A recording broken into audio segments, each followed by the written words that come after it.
Mm-hmm. Can I fucking Talk start, on this guys? one. I won't talk on this. Welcome to the La Culture podcast, whatever you want to call this. We're going a little discussion about every one of our features on the magazine arriving spring 2017. This is about a topic called political correctness in comedy, written by the lovely Fahida. Fahida, Lovely.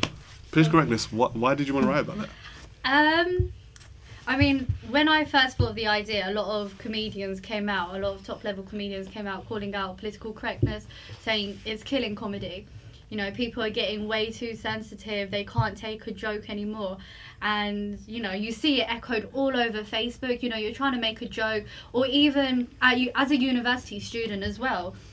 You know, a lot of people are very liberal, which I believe I am as well, but when you're around certain people, you have to hold back on certain jokes or using certain language, because you don't know who's gonna like snap and like get really offended, even if it's a joke. I mean, I feel like that's, you know, jokes have always been about. I hate that that's the culture we live in at the moment, because because for example, like, I'm Muslim and I use the term loosely, but like for example, someone can make a Muslim joke, and if it's just like hard banner. Like, I know a lot of Muslims, for example, they watch a show like Citizen Khan, they're like, how dare they do this? But we watch EastEnders and laugh at every other race, so it's a bit like, if you can't take, don't dish out. But Citizen Khan is crap, it's shit anyway, so don't watch that. But the other thing is, like, I don't know if you guys read about this recently, but you know PewDiePie, the most subscribed person on YouTube, 50 million subscribers, he's owned by Disney, right? So Disney owns Maker owns PewDiePie, but they've dropped him now because the Wall Street Journal did like a big piece on how he released like 10 anti-Semitic videos. That's what the post was, anti-Semitic. He basically did like but in the video, it's just him watching Hitler talk and nodding, or there's this application called Fiverr where you can pay someone $5 and they'll hold up a sign. And so you just done it as a joke, I hate Jews or something. And it's like, deaf to people Jews. forgot, obviously, comedy is so subjective. Everyone has a different understanding and what they find funny or I usually not. find that the darkest and edgiest humour is what's most funny, For because you wouldn't usually hear it being personally. said. Like when I see stand-ups and they push the line on jokes, I just Yeah. think it's clever. I And think it's it's smart. clever, yeah, exactly. I think it's the culture we live in. Like, everyone is just so easily offended. Like, not everything is Like, for as a you. glucose And not vegan, everything is beer like drinking, about pig you. swilling, Like, But, you like, take everything so even seriously. like in this group, like I'd probably say out of all of us, I'm probably the most religious, right? Like, I'm Catholic, I go to church every Sunday. Astaghfirullah. And you guys can make I'm jokes offended about like me going to church or like being Catholic, and people can make jokes, like comedians make jokes about like Jesus jokes or whatever, and I just take it.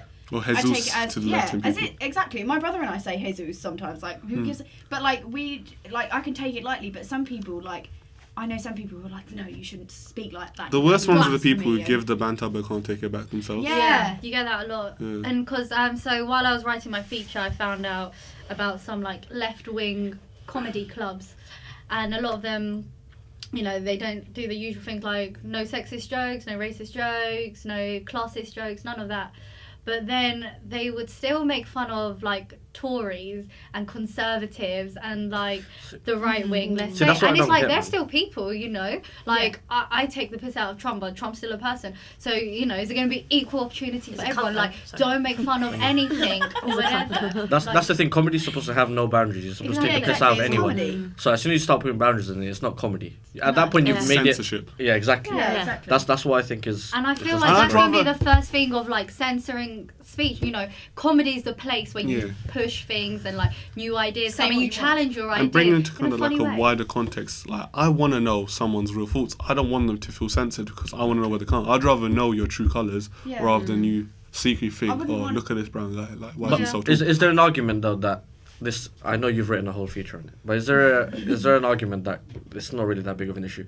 Political correctness in comedy isn't that big of an issue because, yes, there's this people that complain about it, but people are still doing it. They've been doing it since the 60s. You've got a part in your feature where someone got arrested for it, but people are still pushing the boat out. So it's not like there is I no. feel as like, if I there is a think boundary. I Was think it- it's What was it moving. that Chris Rock hosted? Was it the Oscars or the Grammys or something? The Oscars. Yeah, and he got a Yes, lot the of like Oscars. fight back for certain Yeah, jokes yeah. he did. Monologue. No, And man, I just like feel as monologue. if like if Chris Rock's probably one of the great stand-up comedians of all time, can't do that on the Oscar stage. It's just the fact that we even have these articles about it. No, but I disagree. Where they didn't have that many. No, but I do disagree with that. Nominees, I do think the Oscars are allowed to tell Chris Rock what to do, because they've got a product. They have a certain image. Well, they're so mainstream. But if you look at the political climate in America, he's just reflecting. Yeah, and I feel as if when you're getting Chris Rock to do a certain job, you should let Chris Rock do what Chris Rock does. But at the same time, like that year was the year that there wasn't that many multiracial nominees. It was mainly like very kind of white centric. So because of that, that's why it became more of a bigger thing. That's a huge, even bigger issue. Exactly. And all these issues and more